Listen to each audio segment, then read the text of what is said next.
Measles एक तरह का वायरस है जो कि बहुत ही कंटेजियस होता है और ये एयरबोर्न से फैलता है। मतलब कि जैसे ही सांस लेंगे, ये जैसे इफेक्टेड एयर है तो वहाँ पे अगर हम सांस लेंगे तो सांस के थ्रू ये हमारे बॉडी में एंटर हो सकता है। जो मीज़ल का कोज है वो है मीज़ल्स वायरस। ये एक तरह का सिंगल स्ट्रैंडेड आरएनए वायरस है और इस पे H&F प्रोटीन प्रेजेंट होते हैं आउटर लेयर पे, जो कि हेल्प करते हैं वायरस को फ्यूज़ होने में और बाइंड होने में टू द एपिथेलियल सेल्स। इसके अलावा जो मीज़ल्स है वो करेक्टराइज्ड है by final stage of maculopapular rashes. मतलब इसकी फाइनल स्टेज में मैक्यूलोपैपुलर रैशेस होते हैं, मतलब बड़े बड़े रैशेस हो जाते हैं स्किन पे। और ये ज़्यादातर बच्चों को इफेक्ट करता है जिनका इम्यून सिस्टम वीक होता है, या फिर ओल्ड पीपल को इफेक्ट करता है जिनका इम्यून सिस्टम वीक होता है। तो मीज़ल्स की पैथोफिजियोलॉजी है कि जैसे कि एयरबोर्न से मीज़ल्स एंटर हुआ बॉडी में, ठीक है, वो रीच करेगा हमारे एपिथेलियल सेल्स में और एच प्रोटीन हेल्प करता है to bind with the cell और एफ प्रोटीन हेल्प करता है फ्यूज़ करने में, ठीक है, उसके साथ, और तब वो एंटर हो जाते हैं सेल के अंदर।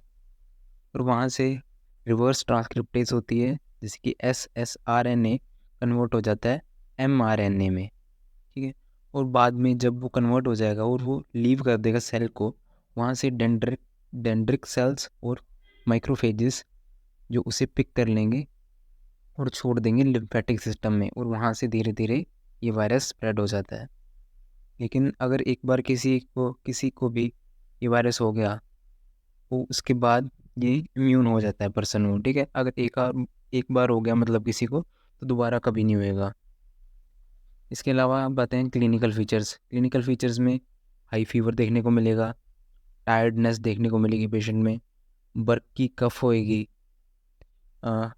ब्लड शॉर्टेज हो जाएगी आई में, ठीक है, कंजक्टिवाइटिस भी हो सकता है, रनी नोज रहेगा, रेड रैशेस वगैरह हो जाएंगे ऑल ओवर द बॉडी, ठीक है। इसके अलावा जो लेस कॉमन सिम्टम्स हैं वो सोर थ्रोट है, white spots in the mouth हो जाएंगे जिससे हम कैप्लेट स्पॉट्स भी बोलते हैं। इसके अलावा मसल पेन होएगी और सेंसिटिविटी भी हो जाएगी to light due to conjunctivitis और आई प्रॉब्लम्स। इसके अलावा डायग्नोसिस में हम ब्लड टेस्ट करते हैं, स्क्रीशंस लेते हैं जैसे कि नोज़ से और थ्रोट से, ठीक है, क्योंकि थ्रोट भी इसमें बहुत ज़्यादा अफेक्ट होता है। और इसके अलावा यूरिन टेस्ट भी हम करते हैं इसमें। बात ये इसकी मैनेजमेंट, सबसे पहले आ, लेते हैं हम आइब्यूप्रोफिन और एसिटामिनोफेन, जो कि एक्ने, पेन और फीवर वगैरह के लिए होती है, ठीक है। इसके अलावा पेशेंट को बोलते हैं कि रेस्ट करे और इनफ मतलब बहुत सारा फ्लूइड या पानी वगैरह पिए, ठीक है, जितना हो सके अपनी डाइट में फ्लूइड ऐड करे। इसके अलावा पेशेंट को बोल सकते हैं हम सोल्टी वाटर से गार्गल करे।